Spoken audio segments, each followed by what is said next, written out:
We're diving into all the excitement and changes around the homestead, from adopting our adorable new puppy Winston to harvesting a massive squash haul from a $3 bargain. There's plenty to catch up on.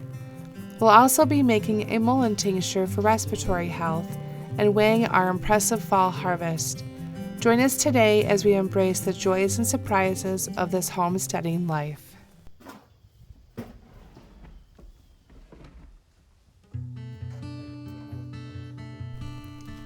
It's been a while since I've had the chance to share what's happening around 2 English Acres, and as the seasons change, it feels like the perfect time for a little catch-up.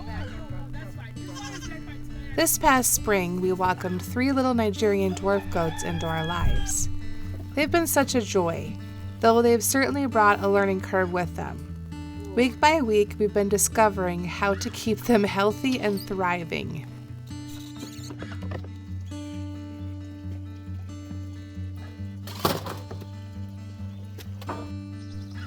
Our original plan was to breed Lily, our oldest, this month to begin milking for next spring. But after spending time caring for them and learning what they need, we've decided to wait. It's important to us that we're fully prepared before taking that next step.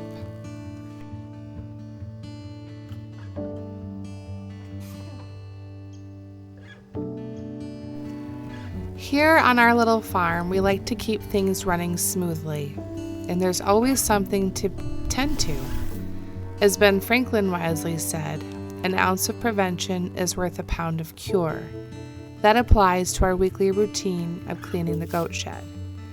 We use pine shavings for their freshness and ease of cleaning, and Mike even built a no-waste hay feeder, though with goats, I'm not sure anything is truly waste-free.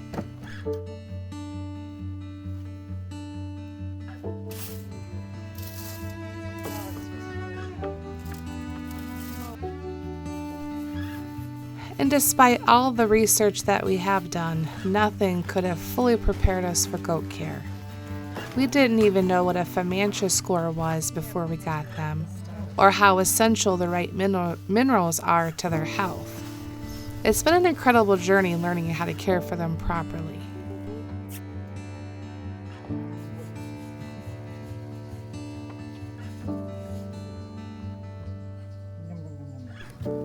One of the most fascinating things that we've learned is about their nutrition. Goats are such complex creatures.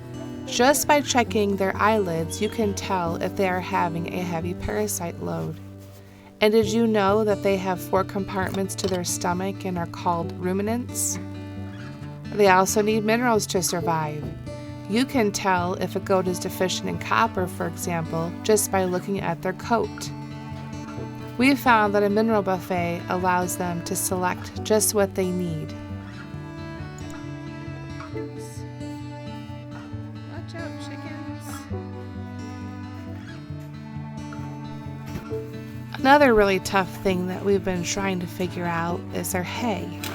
Not only how much to store, but what farm should we use? Which type of hay should we use? Should we use first cut, second, or third? How much protein are they getting? We also have a wether. Should he get alfalfa because of the calcium? Just one of the many things that you have to consider if you get goats.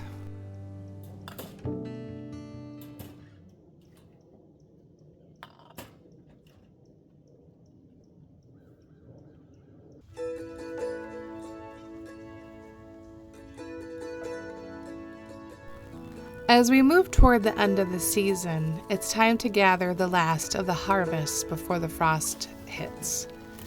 I always plant a second batch of zucchini because the first round tends to get taken up by vine borers.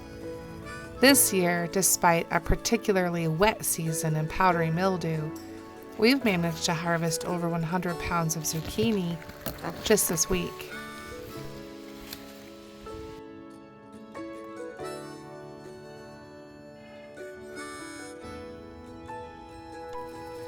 Even with all the challenges, there's always something so fulfilling about bringing in these big harvests. It's a reminder of the abundance the garden can offer, even when things don't go exactly as planned. I've got a few loaves of zucchini bread in mind, especially a savory zucchini cheddar version that I've been eager to try.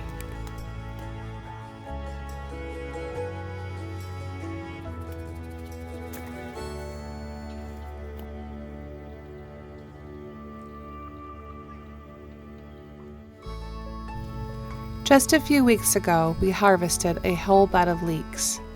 They're so easy to grow, and they're just one of those crops that are well worth the effort, especially when they cost so much at the store. We've made a big batch of leek and potato soup, which is now stocked in the freezer. What do we call this? That's it. This year, we also tried growing our own corn for the first time. I wasn't sure what to expect, as I'd heard corn can be tricky with pollination, but I am so happy to say that we managed to grow enough for a few dinners, and we even have some to share with the chickens. It may have been a small harvest, but there's something so satisfying about growing your own food, no matter the size.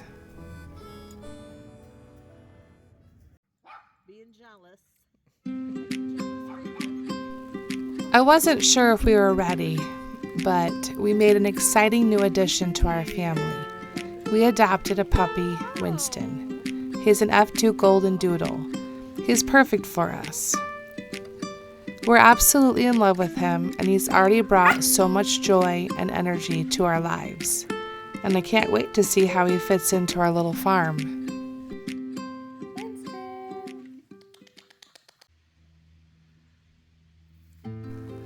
Life has a way of keeping us busy, and I had trouble getting back into the garden. But I'm finally back, and I'm going to try and harvest all of the squash. Back in July, I hit an amazing end-of-season clearance on starter plants, and I picked up 9 plants for $3. We weren't originally planning to grow squash this year, but I am really glad that we did. We ended up planting butternut, spaghetti, and acorn squash, and they've thrived beautifully. They're huge. I'm starting to wonder if it's from the goat poop that we cleaned out of their shed. I'm going to have to wait for Mike to get home to help me carry them inside because they're just too heavy.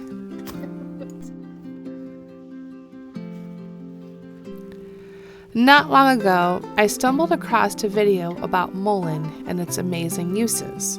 Mike and I drove around the countryside searching for it, and after a few hours, I only found 2. But then, I knew what to look for. I started noticing it popping up all over my yard. It's kind of funny how once you know what to look for, it's everywhere.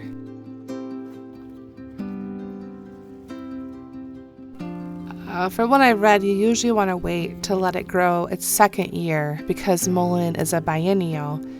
But some of this has decided to take up a lot of space in my garden boxes, so I'm just going to be harvesting it for the incredible respiratory benefits.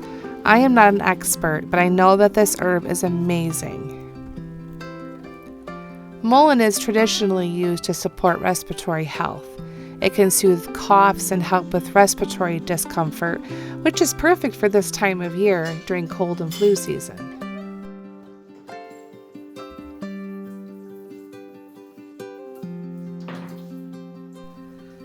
I just pull off the nicest leaves. I give the leaves a really good rinse because mullein has these little fine hairs and it can hold on to a lot of particles.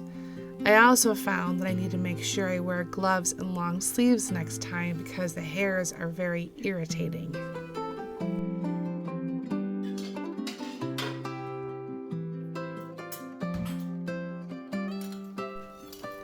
This is really simple. Chop the leaves and then pack them tightly into a quart-sized mason jar. When we're finished, we're going to cover them with 80 to 100 proof vodka.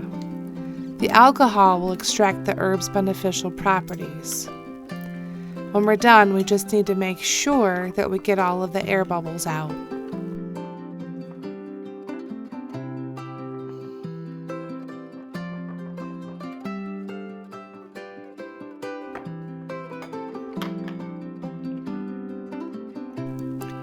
I like to cover the jar with parchment paper before screwing on the lid to prevent rusting. After about 8 weeks, it'll be time to strain it, and we'll do that with a cheesecloth or a coffee filter, not only to catch like any debris inside, but we also want to get those real fine irritating hairs.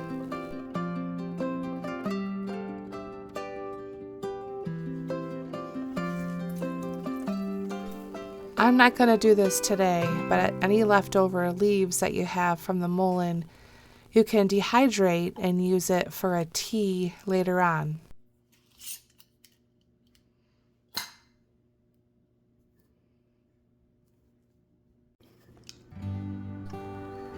We've had a lot of sickness going around, and Mike has been dealing with a cough and sore throat, so he's going to be our guinea pig today. I've read that it's always best to start very small with herbs to make sure there will be no reactions.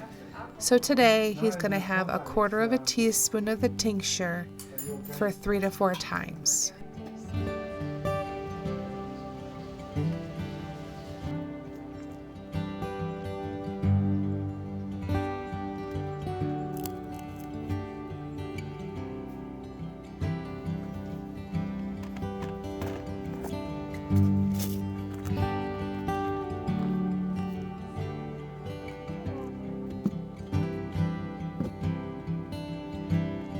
I want to weigh our squash harvest just to see how much we've grown.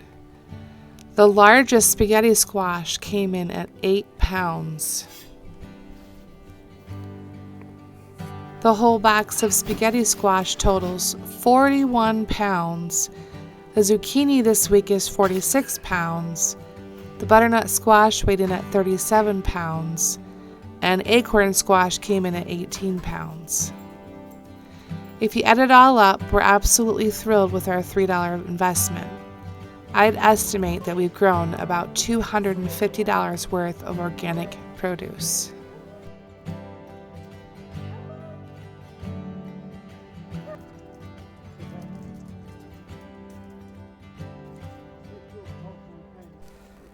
I just want to take a moment to thank you from the bottom of my heart for tuning in today. I know I haven't been consistent with posting, and I think about it every day. It's challenging to find the time to film, edit, and post with everything else going on. And now we have a puppy to potty train. But what keeps me going is knowing that one day I'll be able to look back on these videos with love and fond memories.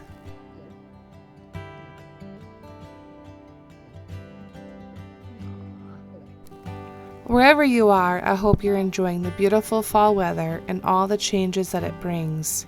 Remember to keep growing, keep learning, and do something good each day.